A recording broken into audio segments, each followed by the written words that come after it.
Yeah, so yung nakita natin mga kapigsi na second chance, no? Kasi nga yung iba sa inyo parang susuyuin kayo ng person nyo mga kapigsi. Ayan, so sabi ko nga, susuyuin kayo ng person nyo mga kapigsi. For some of you guys, parang pakikiligin talaga kayo ng bonggang-bongga nitong person nyo. Yung iba sa inyo guys, pwedeng nagkaaway kayo nitong person mo dahil sa pagdududa guys, pwedeng dahil sa barkada, pagdududa mga kapigsi, pwedeng mahilig mag-inom yung person mo. Pwede rin na parang feeling nyo immature yung person nyo mga kapigsi, kaya parang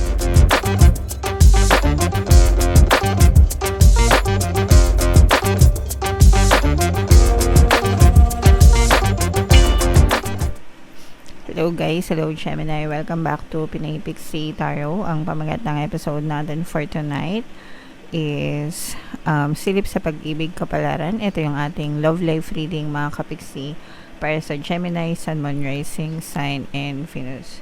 So, kapag love reading guys, pwedeng ma-pick up energy nyo, pwedeng ma-pick up energy ng person nyo, pwedeng magkabaliktad yung roles mga kapigsi.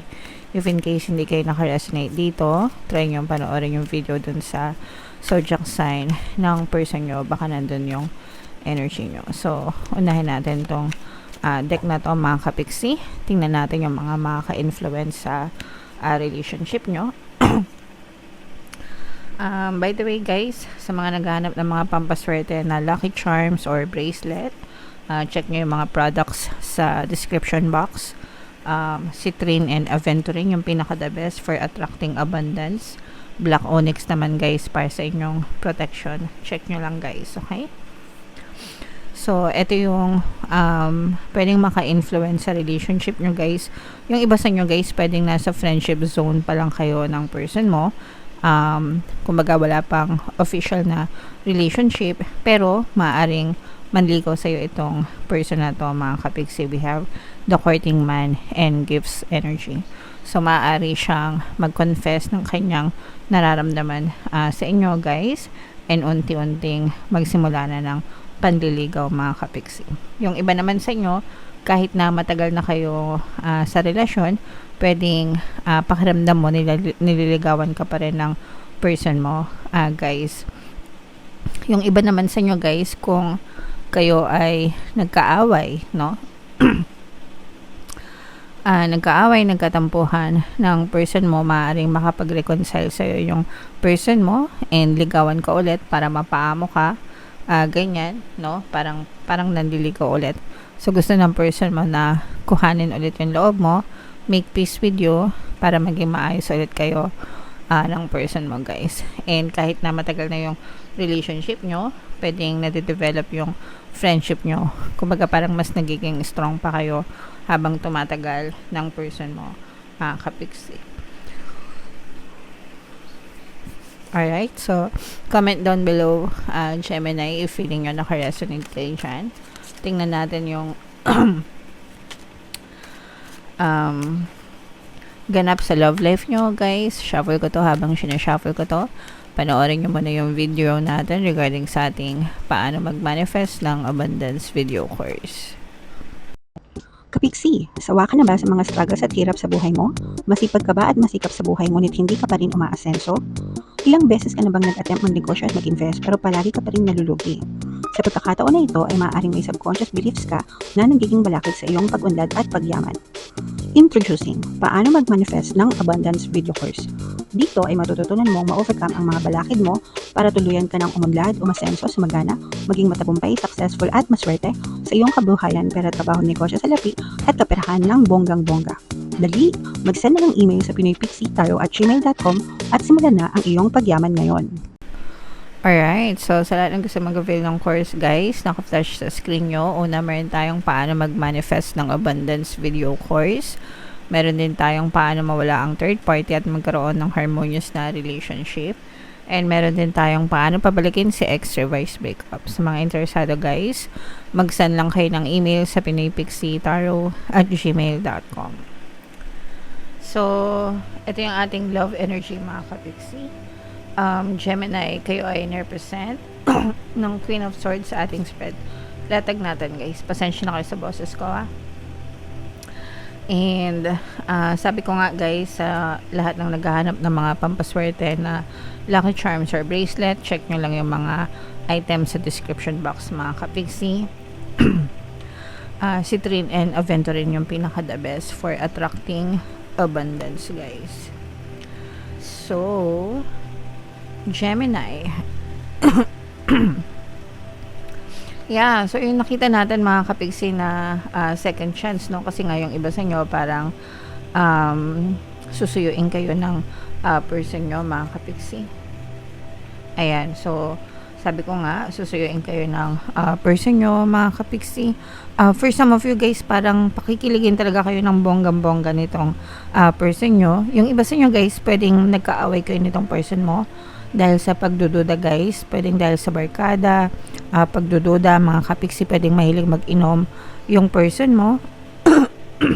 Pwede rin na parang feeling nyo immature yung person nyo mga kapiksi, kaya parang yung iba sa inyo, it's either nakipaghiwalay na kayo or binablock nyo tong person na to hanggang hindi siya nagbabago guys. Pero nakikita natin na manghihingi ito ng another chance sa inyo mga kapiksi. Susuyuin ulit kayo nito, liligawan ulit kayo nito guys, and parang hindi siya titigil hanggang hindi kayo nagkakasundo. Hindi siya titigil hanggang hindi mo siya pinapatawad, hanggang hindi mo siya binibigyan ng chance mga kapiksi. May pagka-assertive itong person mo ngayon. May pagka hindi naman agresibo pero assertive mga kapiksi. Ibig sabihin talagang gagawin niya ang lahat, mag-effort siya, ipapakita niya sa'yo guys. And magbabago din yung takbo ng swerte mo dito sa relationship na to mga kapiksi. Kumbaga parang kung dati ikaw yung palaging umiiyak, kung dati ikaw yung palaging nanunuyo or sumusunod dito sa person mo, magkakabaliktad kayo ng roles mga kapiksi. Siya naman yung palaging manunuyo sa'yo ngayon, and siya naman yung parang susunod sa lahat ng gagawin mo guys, okay? And itong person mo na to, hindi to titigil hanggang hindi ka ma-win back, no? Ibig sabihin, hindi siya titigil sa panunuyo sa'yo hanggang hindi kayo nagkakabalikan or hanggang hindi kayo nagkakayos nitong person mo guys. There's a lot of love in the air para sa inyo ng person mo. Pwedeng mahal mo pa rin yung person mo pero parang tinitiis mo lang kasi gusto mo talaga magbago siya. Yung iba sa inyo, parang hindi kayo naging priority ng person mo before. Pwedeng inuna nyo yung barkada niya, inuna nyo yung mga kaibigan niya na parang pinagsilosan mo or parang hindi mo trip, no?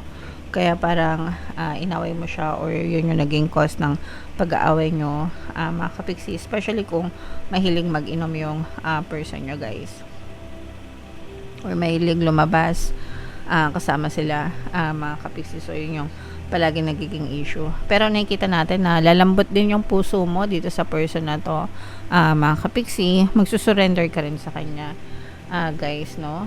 And kasi itong person mo talagang magtsatsaga ito hanggang sa mapitas niya ulit yung iyong matamis na oo mga kapiksi.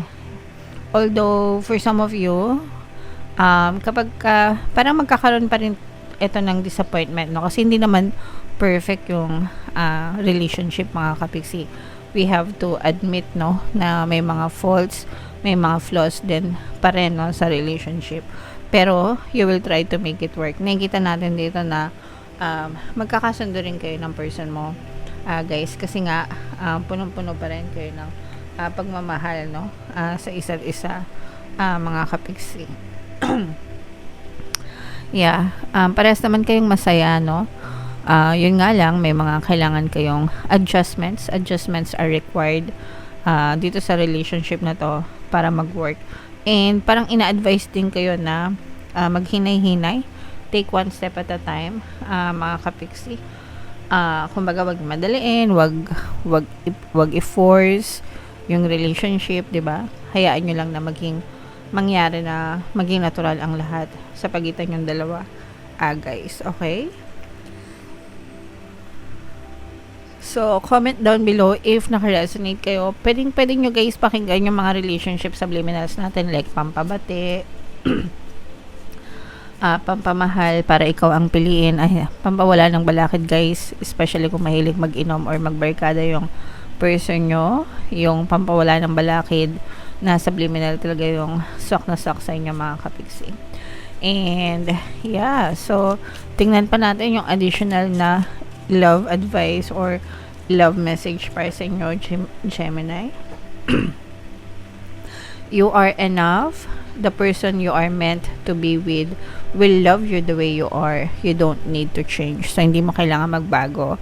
Para sa kanya, mga kapigsi, ikaw, you are enough. You are good enough. You are enough. You are lovable. You are sweet. You are perfect the way you are. Huwag kayo ma-insecure, guys, no?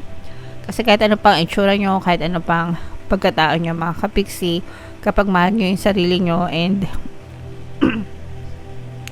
inaalagaan nyo yung sarili nyo, guys, be confident, no? Maging confident kayo sa sarili nyo and yeah, mawawala yung mga kasi yung mga insecurities, guys, nagsisimula yan kapag hindi maganda yung tingin nyo sa sarili nyo. And doon na pumapasok yung mga third parties, yung mga balakid sa relationship, no? Pero if inaalagaan nyo yung sarili nyo, if you take care of yourself, you will look good, you feel happy, you feel secure sa relationship. Kaya importante talaga, guys, yung self-love, no? Dapat hindi nyo yan kinakalimutan, mga kapiksi. Okay? Alright. So, yeah. Comment down below, Gemini. Pasensya na kayo, guys, sa boses ko, paggaling na tayo. Gumaling na tayo, nagkasakit ulit tayo. Anyway, so comment down below if naka-resonate kayo for more tarot readings, guys. Ito yung playlist nyo. Ito naman yung ating success stories ng paano mag-manifest ng abundance video. Click here to subscribe, guys. Ito yung ating mga relationship subliminals. Thank you for liking, sharing, and subscribing. See you next time. I love you all, mga kapiksi. Have a nice day. Bye-bye.